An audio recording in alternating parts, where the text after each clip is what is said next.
Ya, terima kasih.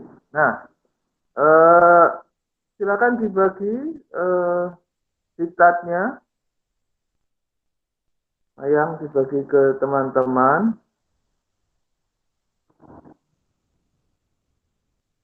Sebentar, Pak. Ya,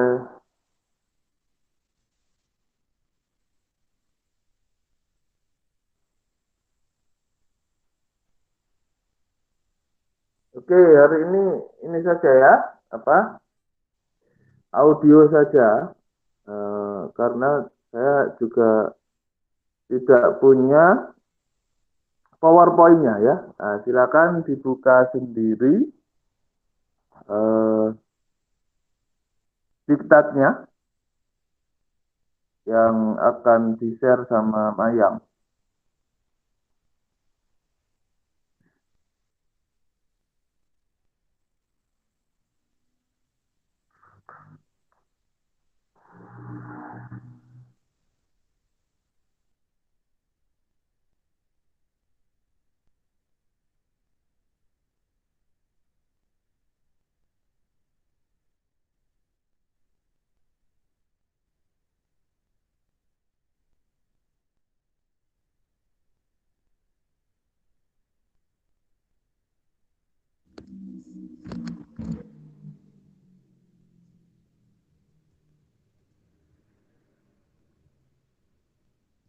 Sudah dibagi?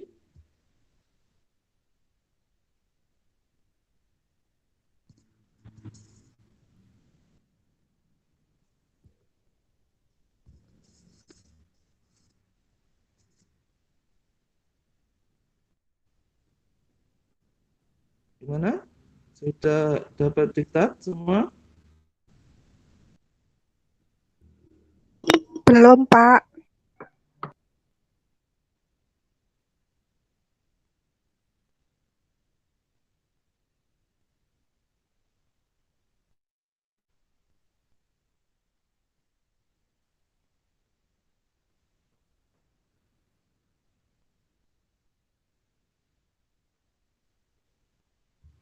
Apa saya kirim lagi, Mayang?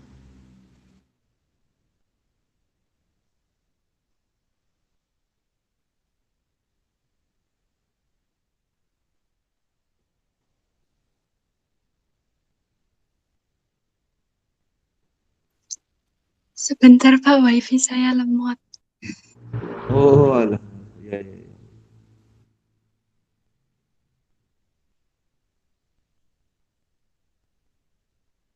Apa namanya? Ini kan ada grupnya itu ya? Ada ya? Di grupnya.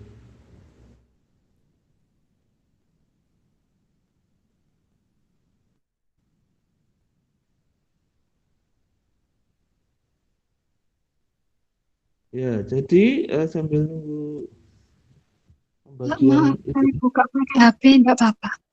Gimana, gimana? Diktatnya saya buka pakai HP, enggak apa-apa. Maksudnya dibuka di apa?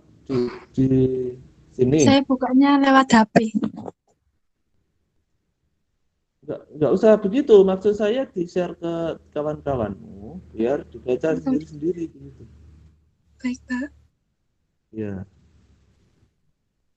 soalnya nanti kekecilan kalau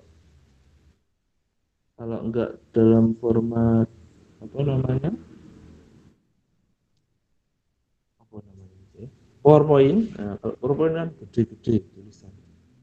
Kalau ini Word kan di-share kecil-kecil.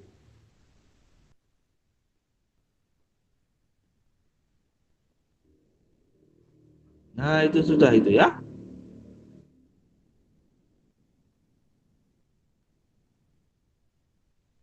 Nah, silakan dibuka di eh, HP-nya masing-masing.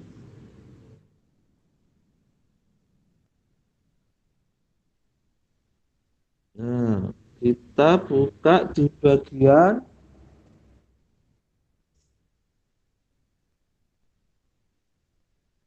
sejarah dan pentingnya keuangan publik Islam. Kita Ya, maaf itu belum ada halamannya ya. Silakan dicari. Nah, itu kan ada bab-babnya begitu ya. Nah, hari ini kita akan membahas sejarah dan pentingnya keuangan publik Islam. Nah, perlu saya ingatkan kembali bahwa eh, ini dosen-dosen minggu ini sudah ditagih soal UTS. Nah, gitu ya, sudah ditagih soal UTS. Berarti sebentar lagi UTS. Nah, tolong siap-siap belajar gitu ya. Kalau ada yang apa namanya materi yang kalian tidak bisa ikut seperti kemarin kan ada rekaman kelas satunya lagi begitu ya. Nah, itu silahkan disimak. Soalnya kan kalian sudah kenal saya lama ya begitu ya. Jadi kadang-kadang apa yang saya sampaikan itu eh, ada yang nggak ada di buku gitu ya, ada yang atau ada di buku tapi eh, intinya apa itu biasanya saya sampaikan secara lisan gitu ya biasanya. Poinnya di mana? Nah, itu kadang-kadang eh, seninya menjadi mahasiswa kan itu ya. Ini kira-kira yang dititik beratkan sama dosen ini yang mana itu harus tahu kalian. Oke, sudah ya sejarah dan pentingnya keuangan publik Islam. Pendahuluan latar belakang. Ya, ini diktat ini saya lupa ya anak angkatan berapa yang bantu saya bikin. Anak 15 kalau nggak salah, angkatan 15. Kakak-kakakmu yang sudah pada lulus itu. Latar belakang, ekonomi Islam merupakan disiplin ilmu yang membahas keutamaan bermuamalah. Nah, apa itu muamalah? Ya kan sudah dipelajari ya. Ada pelajarannya sendiri, pengantar fikih muamalah sama fikih muamalah. Keutamaan bermuamalah atas prinsip Al-Quran dan As-Sunnah.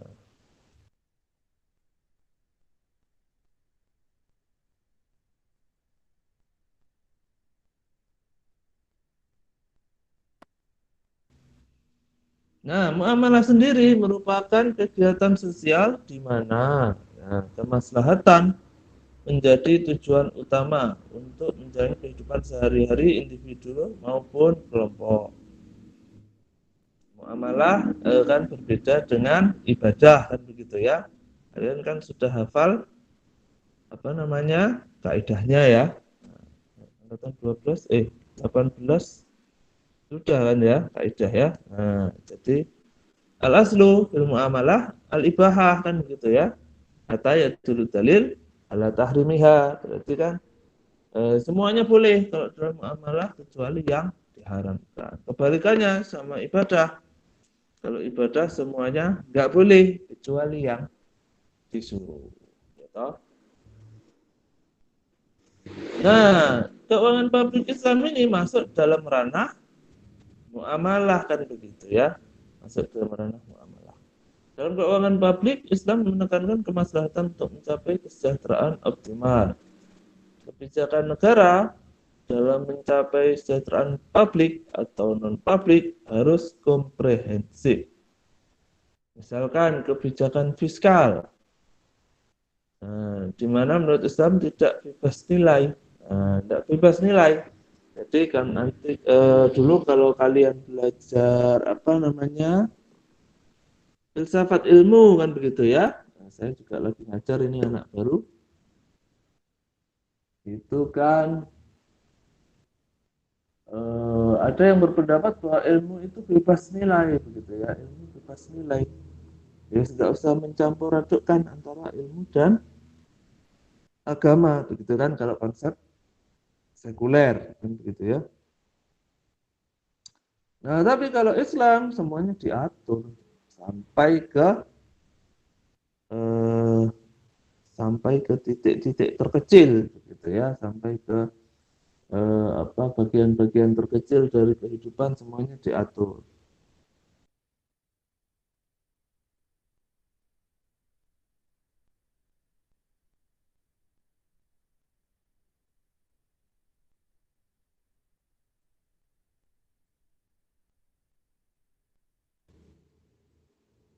Nah, tidak bebas nilai kalau kebijakan jangankan kebijakan gitu ya, caranya kamar mandi, caranya makan, caranya bersin aja diatur dalam Islam. Nah, kalau kebijakan negara secara umum kan dua itu ya, fiskal sama moneter. Nah, tuntunannya harus sesuai dan menuju kepada makosid syariah. Ya toh? Apa itu makosid syariah? Ada yang bisa bantu jawab?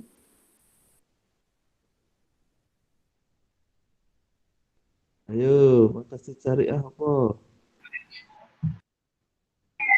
Yang bertujuan untuk mensejahterakan umat Islam itu ya Pak? Atau gimana? Tujuan-tujuan syariah, maksud atau tujuan syariah. Ada berapa biji? Ayo, Ada 5, Pak. ada 5. Apa saja? Ada keadilan, ada khilafah, Apa-apa? ada khilafah, Pak. Nubuah, terus tafakul. Duh, Sama apa itu? Makosid syariah, Pak. Hah? Ada agama, adin, jiwa, anaf, akal, keturunan sama harta. Ya, itu ya, ada 5 itu ya. Nah, jangan sampai lupa itu ya. ya. Nah, jangan sampai lupa. Kan sudah sering saya ulang-ulang ya bahwa makosid syariah itu harus di luar kepala kalau anak ekis ya. Nah, ada 5 itu ya. Nah, hifdzuddin, kemudian hifdzun nafs, kemudian hifdzul akal, lalu hifdzul apa itu ya? Hifdzun nasl, terakhir hifdzul mal. Nah, itu ya. Tidak boleh lupa. Nah, itu nanti pokoknya sampai kalian lulus itu pasti ketemu itu lagi, ketemu ini lagi, ketemu ini lagi. Terus sering banget ketemu. Sama seperti kemarin ketika saya mengajar adik-adik kelasmu itu ya, mengajar fikih muamalah, itu juga saya tekankan pokoknya anak EGIS nggak boleh lupa dua transaksi dasar yang paling sering dipakai. Murabahah sama mudorobah. Nah, itu titik beratnya. Yang lain agak-agak lupa dikit nggak apa-apa. Tapi kalau anak itu sampai lupa murabahah itu apa, nah, wes kebangetan ya. Apalagi nggak bisa bedain murabahah sama mudorobah, ah wes ya kacau jadinya. Keekisannya diragukan ya. Nah, oke, di Indonesia kebijakan fiskal merupakan keputusan bersama antara pemerintah dan DPR. Nah, kan gitu ya. Ini yang lagi rame kan omnibus itu ya. Nah, cuman enggak kita bahas sekarang ya. Nah, itu sangat kental nuansa politiknya. Nah, dengan adanya APBN dimaksudkan untuk mengarahkan perekonomian mencapai GBHN begitu ya. Jadi garis-garis besar haluan negara. Sekarang masih diaju apa enggak ya?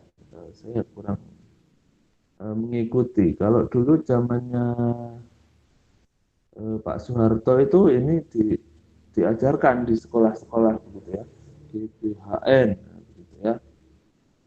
Konsep dari APBN sendiri harus seimbang antara yang diterima dengan yang dikeluarkan menurut penulis ini ya, balance budget. Diadopsi dari Baitul Mal. Nah, Apa itu Baitul Mal? Nah, kan berbeda dengan Baitul Mal yang sekarang di Indonesia yang kecil-kecil itu. Kalau zaman dulu Baitul Mal itu besar, satu negara hanya satu biji. Namanya semacam pusat perbendaharaan negara begitu ya.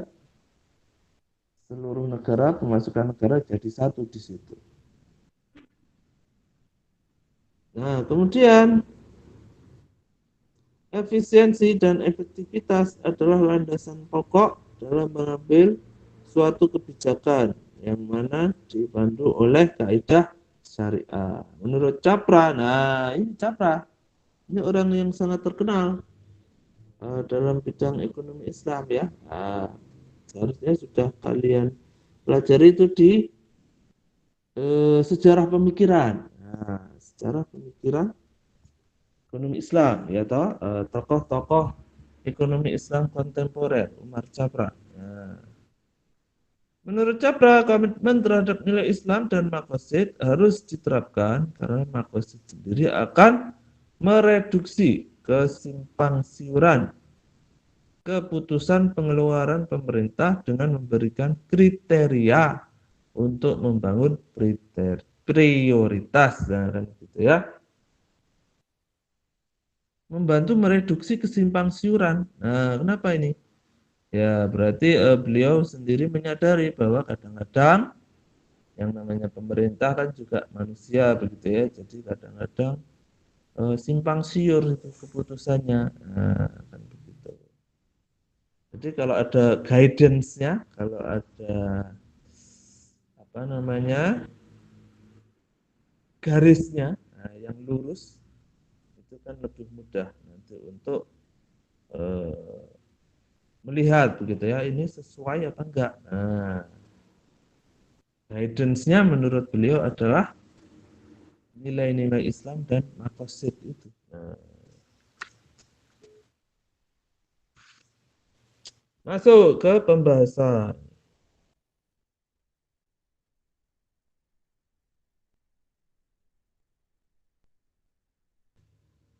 Keuangan publik sebagai suatu bidang ilmu yang mempelajari fakta-fakta, prinsip maupun teknik yang dilakukan pemerintah dalam memperoleh yaitu pemasukan dan pengeluaran atau membelanjakan dananya. Pemerintah berperan penting dalam setiap mengambil keputusan dan juga harus menganalisis setiap pengeluaran publik. Keuangan publik Islam menurut As-Sayyidi, kumpulan prinsip dan kaidah kekayaan publik yang diambil dari sumber syariat Islam. Nah, antara lain Quran, Sunnah, Ijma' ulama. Menjelaskan dan mengatur aktivitas ekonomi publik serta temuan para pakar ekonomi berupa aturan dan solusi. Pengawasan terhadap keuangan publik menurut Al-Harisi sangat penting. Tujuannya untuk menjaga kekayaan publik, mengembangkan dan melindunginya, serta mencegah kelalaian. Kenapa? Karena kan manusia itu tadi ya, pemerintah dan DPR kadang-kadang kan lupa dan lalai. Sehingga mampu mewujudkan kemaslahatan umat. Sejarah keuangan publik. Ketika perkembangan Islam mulai tampak, Islam didakwahkan secara terang-terangan kan begitu ya. Memangnya dulu enggak terang-terangan? Oh, enggak. Dulu kan sembunyi-sembunyi begitu ya. Rasulullah mulai dari istrinya dulu kan begitu ya. Begitu pulang dari Gua Hira bertemu malaikat Jibril, istrinya dulu, habis itu terus ke orang-orang terdekat beliau. Kemudian setelah merasa posisinya cukup kuat baru terang-terangan. Rasulullah mulai mengutus para sahabat untuk dijadikan duta. Kalau zaman sekarang ambasador gitu ya. Untuk mendakwahkan agama dan mengambil zakat. Nah, hal utama yang harus dilakukan para utusan ini adalah memberikan pelajaran agama dahulu pada pemimpin dulu. Nah, sehingga diharapkan bisa merambah pada kaumnya. Nah, Rasulullah bersabda, mana tadi? Oh ini bersabda pada siapa namanya? Mu'az bin Jabal untuk pergi ke Yaman. Engkau aku utus untuk datang kepada ahli kitab. Persoalan utama yang harus engkau dakwahkan adalah mengajak beribadah. Jika telah mengetahui Allah, beritahukanlah bahwa Allah mewajibkan membayar zakat. Zakat ditarik dari orang kaya dan dibagikan kepada kaum ini salah ini kayaknya ya, salah ini kayaknya. Masa diambil dari orang kaya dibagikan ke kaum kafir? Salah. Ah, ini ada yang salah. Nah, ini nanti harus tak ini ya, tak edit. Dibagikan kepada siapa? Ya kepada kaum ini fakir ini kayaknya ya. Ini salah tulis ini ya. Fakir jadi kafir ini. Waduh. Kebalikannya 180 derajat ya. Kepada kaum fakir. Nah, jika mereka menaatinya, maka ambillah dari mereka dan jaga kemuliaan harta mereka. Takutlah pada doa orang yang terzolimi, karena doa mereka tidak ada hijab dengan Allah. Wah, luar biasa ya. Kemudian Rasulullah pernah mengirimkan surat kepada Amr bin Haris tentang zakat, sedekah, dan diat. Diat itu apa? Diat. Ini nanti pokoknya di pelajaran ini banyak istilah-istilah keuangan publik itu yang kalian harus paham begitu ya. Nanti ada macam-macam. Nah, diat itu apa? Diat itu denda pidana. Misalkan tidak sengaja membunuh orang, nah itu ada dendanya. Nah, gitu ya. Kalau sengaja kan bukan diat. Kalau sengaja langsung ini apa hukum pancung langsung ya. Nah, kalau tidak sengaja itu ada diatnya. Rasulullah selektif dalam memilih pegawainya, yaitu yang soleh dan pionir dalam masuk Islam. Apa ini istilahnya? Asabiqunal awalun. Nah, kan begitu ya, orang-orang yang masuk Islam awal-awal. Agar perekonomian dan pemerintahan Rasul menjadi kuat dan membiayai kehidupan umat.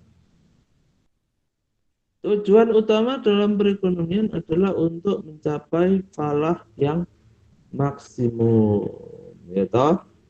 Secara umum kalau di dalam ekonomi Islam itu kan ini sudah saya bahas di kelas ini apakah satunya lagi ya? Nggak apa-apa ya, tak ulang sedikit.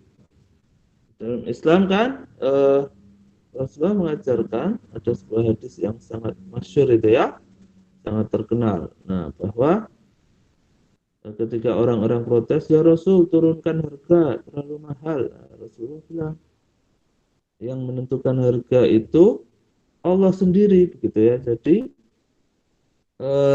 diserahkan kepada mekanisme pasar idealnya. Diserahkan kepada mekanisme pasar idealnya. Tapi tidak seluruh aktivitas ekonomi bisa diserahkan kepada mekanisme pasar. Nah, seperti itu. Nah, jadi misalkan ini menurut pendapat saya, misalkan contohnya sekarang ini yang lagi ramai kan upah buruh itu ya, omnibus. Nah, itu menurut saya pribadi seyogyanya diserahkan pada mekanisme pasar. Maksudnya bagaimana? Maksudnya biar harga upah buruh itu, UMR itu ya tergantung supply demand-nya. Gitu ya. Dan setiap daerah kan berbeda-beda itu ya. Supply demand-nya. Nah, kalau dipatok itu pasti ada yang rugi, pasti ada yang dirugikan kalau ada proses mematok harga secara sepihak. Kalau dalam ekonomi mikro namanya selling price sama floor price. Nah, kan begitu ya. Misalkan ketika upah buruh itu dipatok sama pemerintah eh, 3 juta koma berapa begitu ya. Nah, di Sidoarjo misalkan. Nah, itu kalau ada kenaikan buruhnya senang kan begitu ya, tapi pengusahanya yang nangis. Gitu. Apalagi kalau karyawannya ribuan. Misalkan UMR naik dari 3 juta menjadi 3,5 misalkan 500.000 kan lumayan seneng itu para buruh gitu ya. Nah, cuman pengusahanya yang pusing. 500.000 kalau karyawannya 10 mungkin tidak begitu terasa lah. Kalau ribuan kan berkali-kali lipat jadinya ya. Dan kalau kita pelajari di ini apa di akunting, di pelajaran manajemen, salah satu komponen termahal dari ongkos produksi itu kan juga penggajian karyawan. Itu salah satu komponen termahal dalam produksi. Nah, gitu ya. Nah, karena dipatok pemerintah seperti itu, nah itu akhirnya pengusaha yang gak kuat pindah ke daerah lain, kan gitu ya. Pindah ke daerah lain. Kenapa? Karena sudah nggak sanggup membiayai karyawan-karyawannya. Nah, tidak nyucuk istilahnya kalau orang Jawa bilang ya. Tidak, tidak, ya tidak bisa mencapai keuntungan. Bisa-bisa rugi malah. Nah, kalau harus membiayai upah buruh yang sedemikian besar. Jadi nanti kalau kalian baca-baca berita, itu ada berita-berita beberapa perusahaan pindah, begitu ya, ke tempat lain karena upah buruhnya kemahalan. Nah, itu bahayanya kalau mekanisme pasar itu diintervensi. Ya walaupun nanti ini ada eh, kadang-kadang itu perlu juga dalam beberapa kasus tertentu. Nah, tidak seluruh aktivitas ekonomi bisa diserahkan kepada mekanisme pasar. Ada kalanya mekanisme pasar gagal menyediakan barang dan jasa atau mekanisme pasarnya tidak fair dan adil. Misalkan kapan mekanisme pasar nggak fair? Kalau suppliernya sedikit, ketika suppliernya sedikit bisa terjadi monopoli. Nah, kalau sudah monopoli harganya jadi nggak adil karena kan ditentukan sepihak. Atau bisa juga kasus seperti pada masa Sayyidina Umar, yaitu mekanisme pasarnya tidak bisa membantu masyarakat yang pada saat itu kelaparan, gitu ya. Gandum menjadi mahal. Nah, tetapi yang dilakukan Sayyidina Umar bukan mematok harga. Nah, karena beliau tahu mematok harga itu bisa mungkin dihindari kan begitu ya seperti sabda Rasulullah yang tadi. Terus gimana caranya biar harga gandum itu ini sama masyarakat terjangkau? Nah, rupanya Sayyidina Umar mengimpor gandum dari Mesir. Nah, seperti itu. Kemudian ada juga apa namanya keterangan bahwa Rasulullah dulu mengutus sahabat untuk menjadi muhtasib atau lembaga hisbah di pasar ya. Pengawas pasar. Kenapa? Karena kadang-kadang pedagang ada yang nakal kan begitu ya. Jadi misalnya mengurangi timbangan. Nah, seperti itu. Mekanisme pasarnya sudah bagus, tetapi ada yang nakal. Nah, kalau sudah begitu diperlukan hisbah.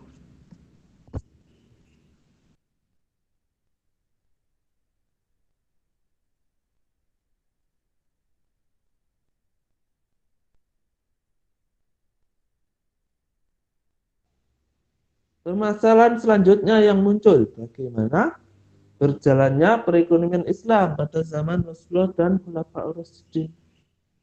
Nah, ya. Keuangan publik pada masa Rasulullah Shallallahu Alaihi Wasallam. Untuk memahami sejarah keuangan publik masa Rasulullah dapat dilihat dari praktek dan kebijakan yang diterapkan beliau dan para sahabat. Nah, gitu. Selama 13 tahun di Mekah, beliau lalu hijrah ke Madinah. Pada saat hijrah di Madinah masih dalam keadaan kacau, belum memiliki pemimpin atau raja. Kemudian banyak sekali suku-suku. Nah, setelah beliau hijrah, maka beliau menjadi pemimpin dan menerapkan prinsip-prinsip pemerintahan dan organisasi. Kok sedikit ya, kurang lengkap ini ya. Nanti kalau ada waktu tak lengkapi diktatnya ini ya, yang pada masa Rasulullah. Pada masa Abu Bakar As-Siddiq. Pada masa Abu Bakar As-Siddiq terpilih sebagai khalifah dalam kondisi miskin. Sejak menjadi khalifah, kebutuhan keluarga Abu Bakar diurus oleh kekayaan dari Baitul Mal. Menurut beberapa keterangan, beliau diperbolehkan mengambil 2,5 atau 2/3/4 dirham setiap hari dengan tambahan makanan daging domba dan pakaian biasa. Setelah berjalannya waktu, ternyata tunjangan kurang cukup sehingga ditetapkan 2.000 atau 2.500 dirham.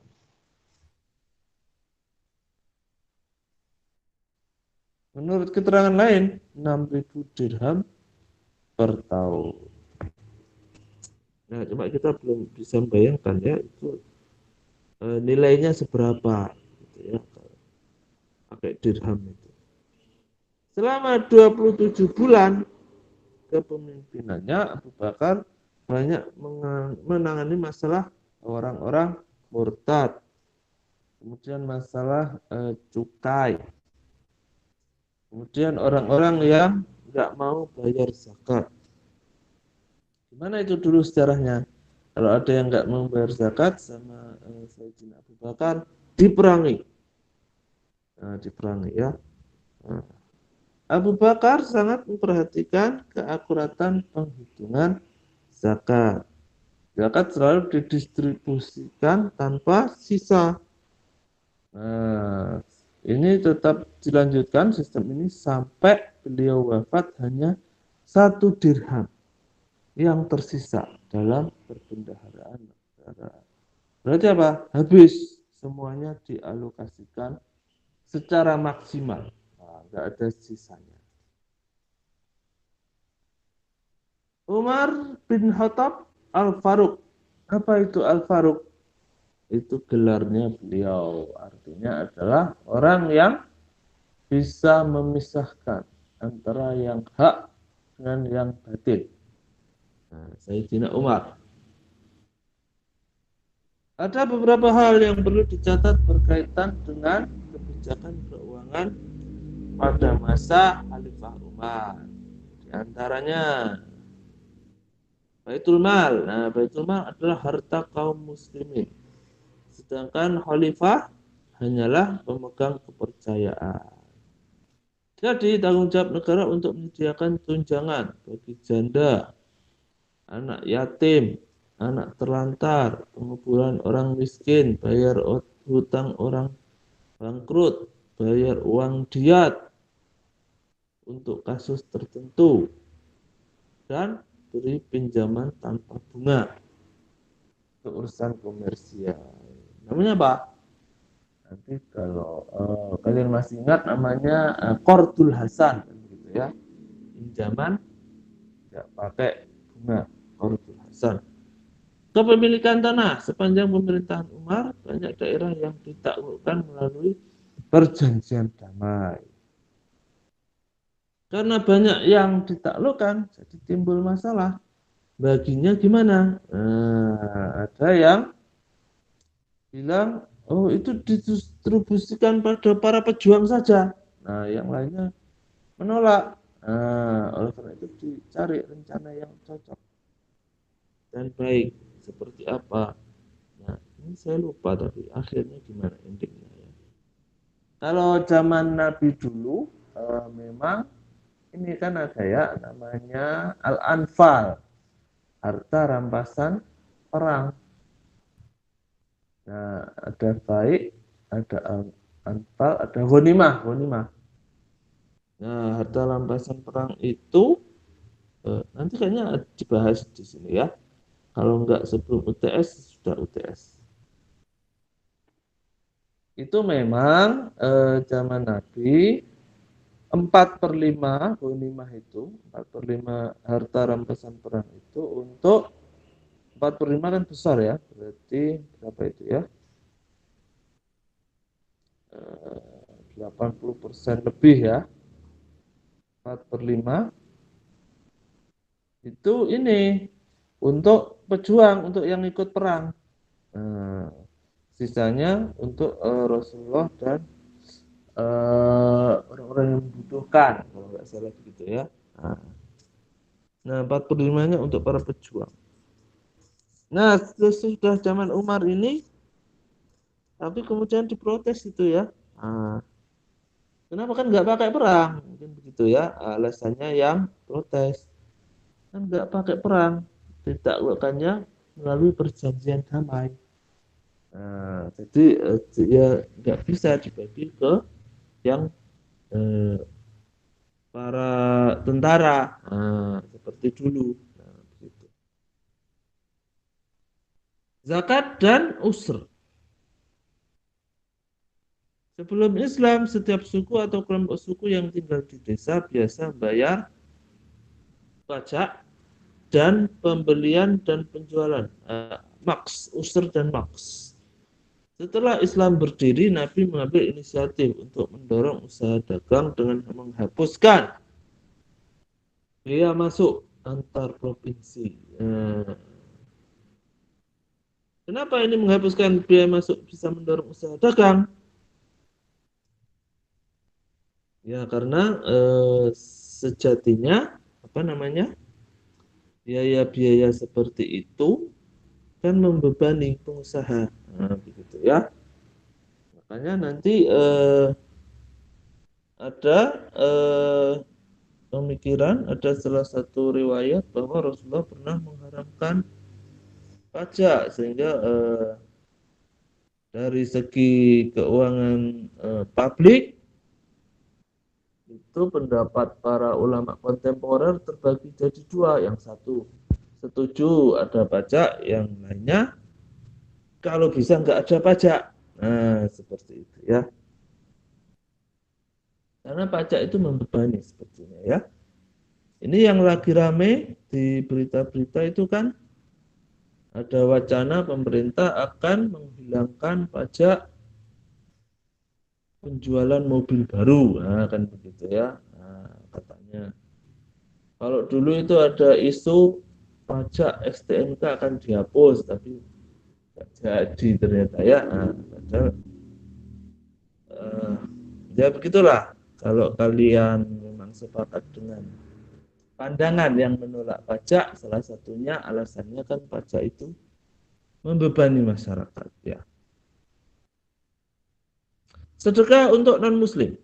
tidak ada ahli kitab yang membayar sedekah atas ternaknya kecuali orang Kristen Banu Taglib yang seluruh kekayaannya terdiri dari ternak. Mereka bayar 2 kali lipat. Banu Taglib adalah suku Arab Kristen yang menderita akibat perang. Umar mengenakan jizyah. Jizyah itu apa? Jizyah itu pajak badan, artinya pajak perorangan, begitu ya. Pajak untuk orang kafir zimmi. Apa itu kafir zimmi? Kafir zimmi itu orang kafir yang tunduk. Kalau kafir yang memerangi namanya kafir harbi. Gitu. Nah, kemudian tapi mereka gengsi untuk bayar jizyah, malah membayar sedekah. Kenapa kok gengsi? Karena mungkin mereka merasa ini ya, orang kafir yang kaya-kaya begitu ya. Ibnu Zura mengatakan bahwa pada dasarnya tidak bijaksana memperlakukan mereka seperti musuh dan seharusnya keberanian mereka menjadi aset negara.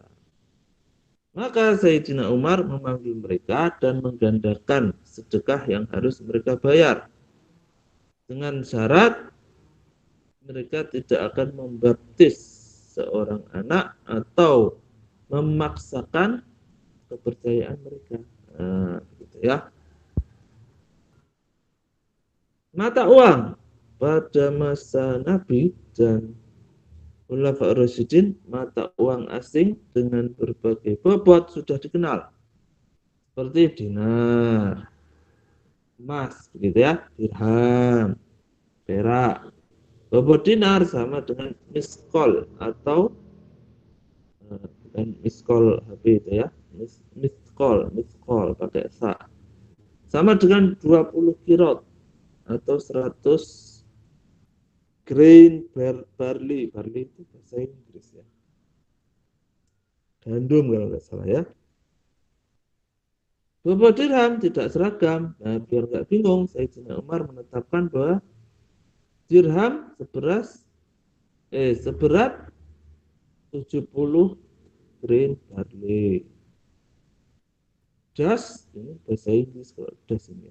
Jadi rasio antara 1 dirham dan 1 miskol adalah 7/10. Meskipun demikian, perlu diketahui sebelum Nabi lahir, perekonomian orang Arab jahiliyah pada saat itu sudah memakai emas dan perak.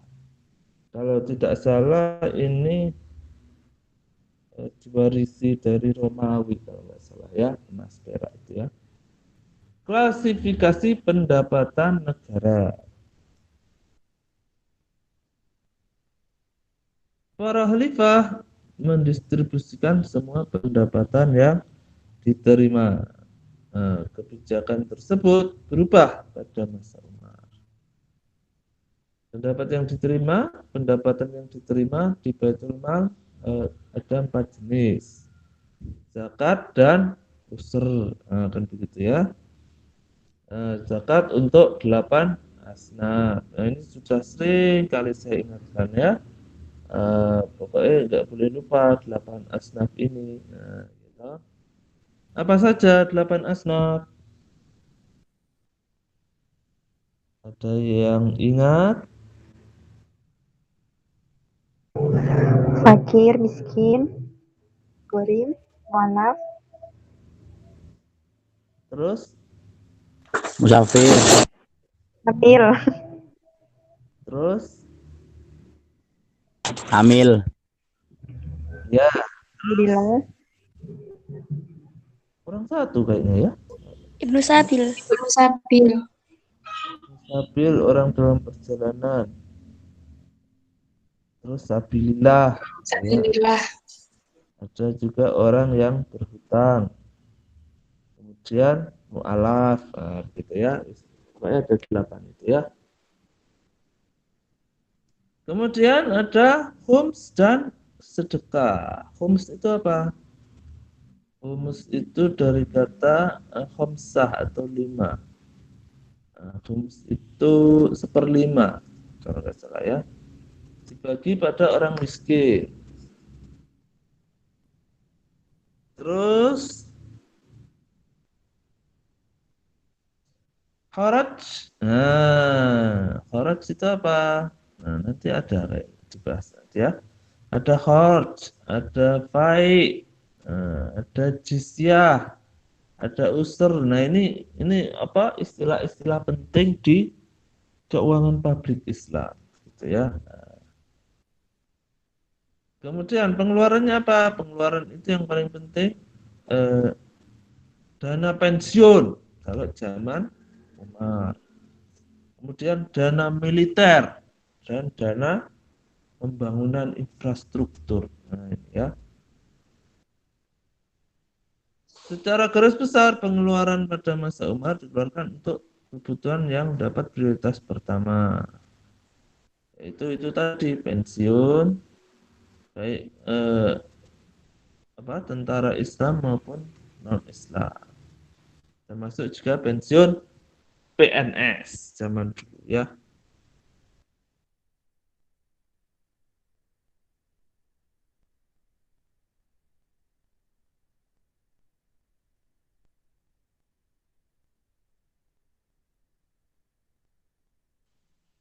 Nah, kemudian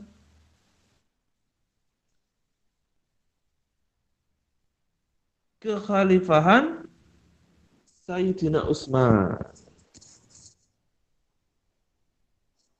Utsman bin Affan adalah khalifah ketiga. Pada masa 6 tahun pertama, ini ya, ada daerah-daerah yang ditaklukkan itu ya. Kemudian menata pendapatan baru mengikuti kebijakan Sayyidina Umar. Setelah negara-negara tersebut ditaklukkan, maka pembangunan mulai dilaksanakan. Misalkan bikin aliran air, kemudian bikin jalan, kemudian menanam pohon, kemudian membuat organisasi kepolisian tetap, gitu ya. Jadi berarti sebelumnya belum ada organisasi kepolisian. Khalifah Utsman tidak mengambil upah dari kantor. Dia bahkan menyimpan uangnya di bendahara negara. Hal ini menimbulkan kesalahpahaman antara Khalifah dan Abdullah bin Arqam yang berwenang melaksanakan kegiatan Baitul Mal pusat. Kemudian beliau juga meningkatkan pengeluaran dan pertahanan serta kelautan, meningkatkan dana pensiun, pembangunan di wilayah taklukan baru, kemudian perubahan administrasi, meningkatkan kharaj dan jizyah dari Mesir. Jauh loh ya padahal ya. Mesir itu ya, memang zaman dulu, cuma saya lupa ya di masa pemerintahan Khalifah siapa ya. Islam itu daerah kekuasaannya mencapai 2/3 dunia, saking luar biasanya ya pada saat itu. Lahan luas yang dimiliki keluarga kerajaan Persia diambil alih oleh Umar. Tapi dia menyimpannya sebagai lahan negara yang tidak dibagi-bagi. Sementara itu, oleh Sayyidina Utsman dibagi kepada individu untuk reklamasi. Dan kontribusinya masuk ke Baitul Mal. Dilaporkan pada masa Khalifah Umar menghasilkan 9 juta dirham. Tapi masa Utsman setelah dibagi ke individu, penerimaan meningkat jadi 50 juta. Kemudian periode selanjutnya mengizinkan juga menukar lahan tersebut dengan lahan yang ada di Hijaz dan Yaman. Sementara kebijakan Umar tidak demikian. Ya kan? Berarti apa? Kalau bisa kita analisis, Sayyidina Umar lebih berhati-hati kan begitu ya, takutnya kalau dimiliki individu nanti disalahgunakan. Nah, kalau Sayyidina Utsman ini nampaknya beliau ini apa? Untuk mendapatkan hasil yang lebih besar, beliau memilih untuk dibagi ke individu, tapi nanti kompensasinya balik lagi ke negara, ya. Kekhalifahan Sayyidina Ali.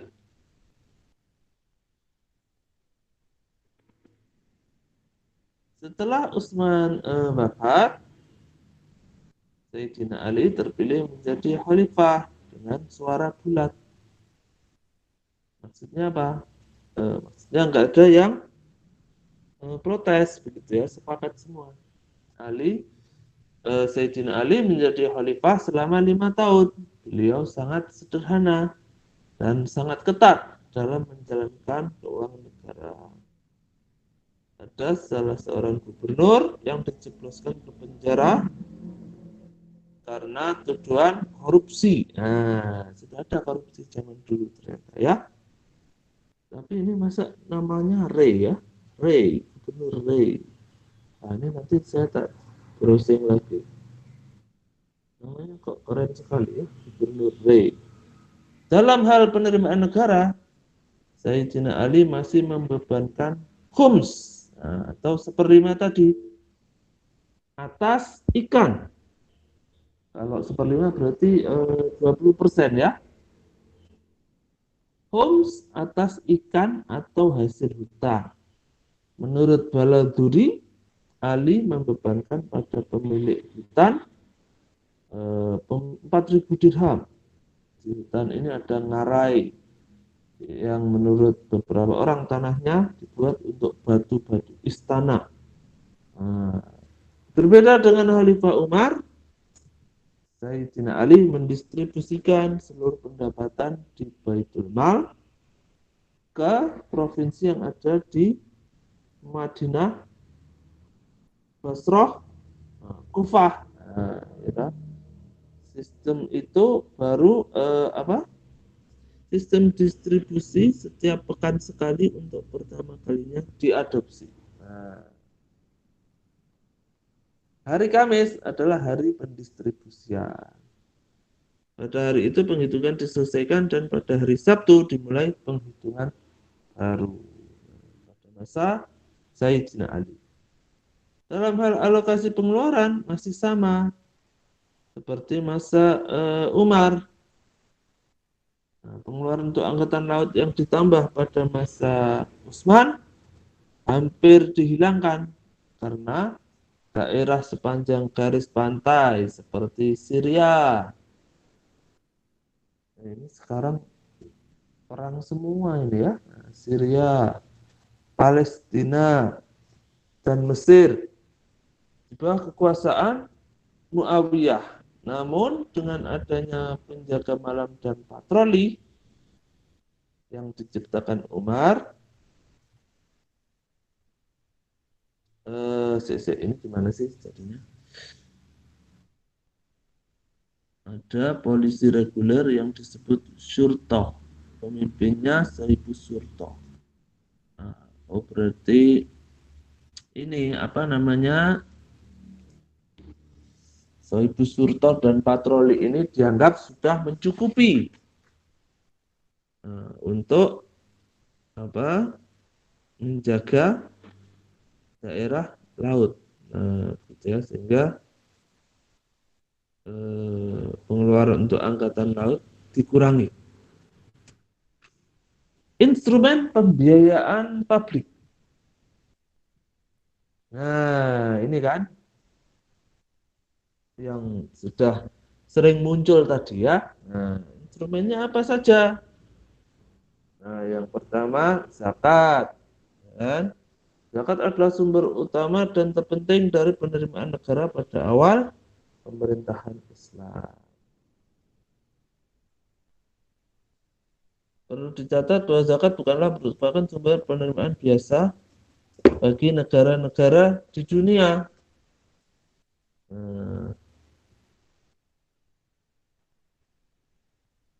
Kemudian karena itu tidak dianggap sebagai sumber pembiayaan utama. Sekarang yang utama apa? Pajak. Ya, mayoritas negara-negara di dunia sekarang ini pajak penerimaan utamanya. Padahal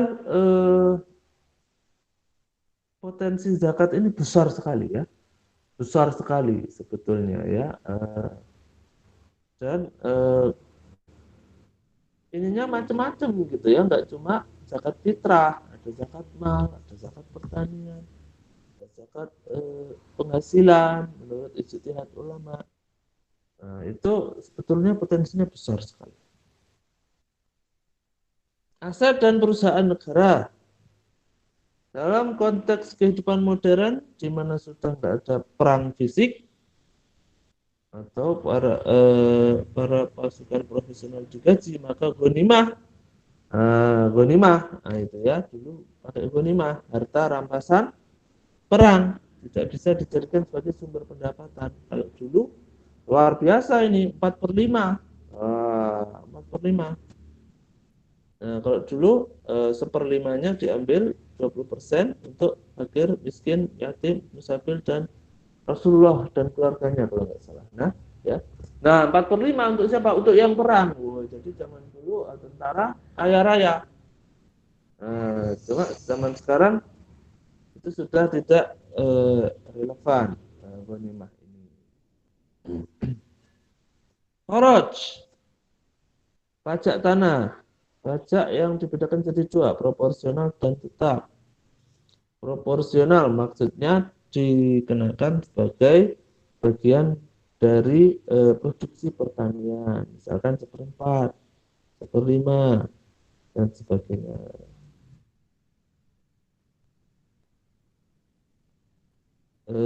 Yang satunya lagi pajak tetap.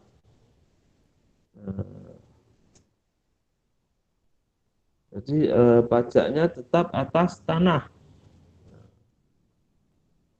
Zaman sekarang apa? Zaman sekarang itu PBB gitu ya, pajak bumi dan bangunan. Jizyah, apa itu jizyah? Meskipun jizyah merupakan hal wajib, namun dalam ajaran Islam ada ketentuan, yaitu digunakan kepada seluruh non-muslim. Ya, seperti kita bahas tadi ya, jizyah pajak badan untuk orang kafir zimmi dikenakan pada seluruh non-muslim dewasa laki-laki yang mampu membayarnya. Sedangkan bagi perempuan, anak-anak, orang tua, dan pendeta dikecualikan. Wakaf, nah ini juga luar biasa ini potensinya. Wakaf itu ya, potensinya sangat besar. Karena merupakan aset produktif ya, biasanya wakaf itu kan aset produktif seperti tanah dan bangunan.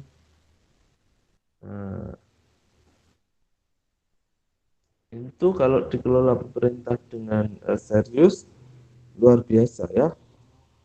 Seperti kalian kalau memperhatikan dua organisasi keagamaan terbesar di Indonesia itu ya, Muhammadiyah dan Nahdlatul Ulama, kan luar biasa ya, punya pesantren, punya rumah sakit, punya sekolahan, punya universitas, punya kampus-kampus. Nah, itu dari mana? Sebagian besar dari wakaf. Dari orang-orang kaya yang punya kelebihan dan ingin mewakafkan tanahnya, kan begitu ya. Dan wakaf ini adalah pahalanya terus mengalir walaupun yang mewakafkan sudah meninggal, kan kelebihannya di situ ya. Nah, makanya tiga hal yang akan terus mengalir pahalanya walaupun orang meninggal. Yang satu itu tadi wakaf, terus apa? Ilmu yang bermanfaat sama anak soleh yang mendoakan. Nah, pentingnya memahami keuangan publik Islam. Jumlah uang publik semakin lama semakin besar, sehingga pengelolaan juga harus baik. Kemudian pengawasan dapat dilakukan dengan baik kalau memahami sistem dan kaidah-kaidah keuangan publik Islam. Nah, pelayanan kepada masyarakat oleh pemerintah atau organisasi banyak akan dilaksanakan dengan baik. Akuntabilitas dapat transparan, efektif, efisien, ekonomis, dan tepat waktu. Maksudnya apa akuntabilitas? Maksudnya masyarakat itu tahu ini pengeluaran negara sama pemasukan negara itu buat apa, kan begitu ya. Nah, kalau kalian jalan ke desa-desa sekarang ada ini biasanya ditempel di tulisan besar gitu ya di desa itu ya. Dana desa segini untuk apa, segini untuk apa, nah itu ada. Itu namanya transparan. Kalau zaman sekarang harus transparan.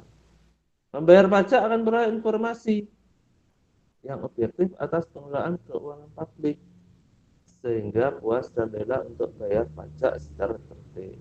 Ini bagi yang sepakat bahwa pajak boleh digunakan.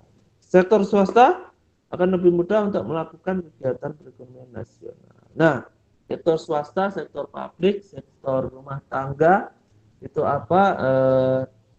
Kita bahas di pertemuan minggu kemarin ya. Kalau kalian belum sempat baca sendiri, silakan diputar ulang itu rekamannya yang kelas sore ya, kelas sore, yang kelas sore. Oke, itu saja ya, sudah habis untuk materi hari ini. Silakan kalau ada pertanyaan.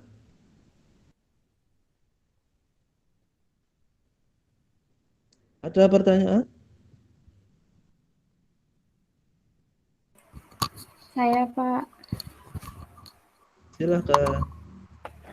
Saya mau tanya, Pak, ya, sektor swasta di zaman Rasul itu kira-kira gimana, Pak? Apa sama seperti saat ini atau ada yang membedakan?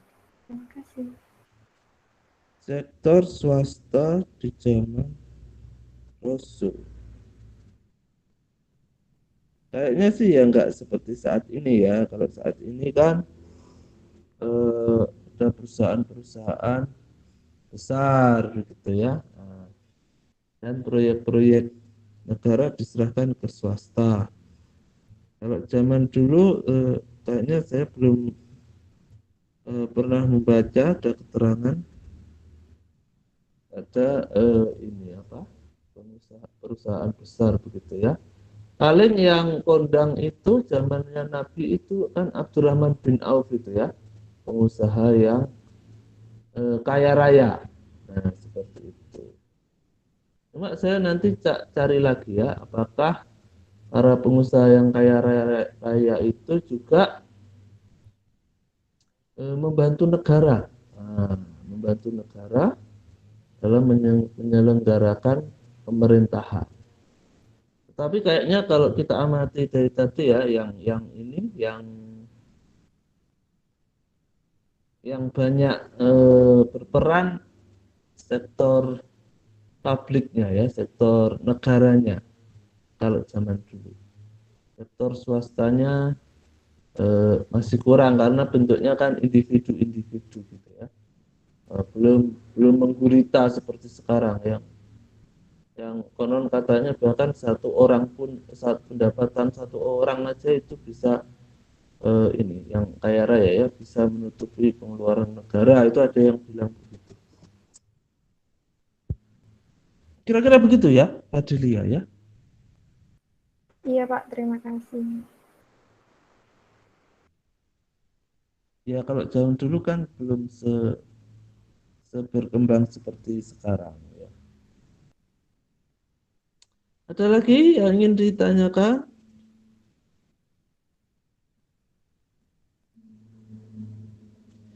Kalau belum ada, ini ya, nanti kalau misalkan ada pertanyaan yang menyusul, dibahas di grup saja ya, insya Allah kita diskusikan panjang lebar di situ ya. Kalau kelamaan ini kan kuota ya, nah, kuotanya tergerus.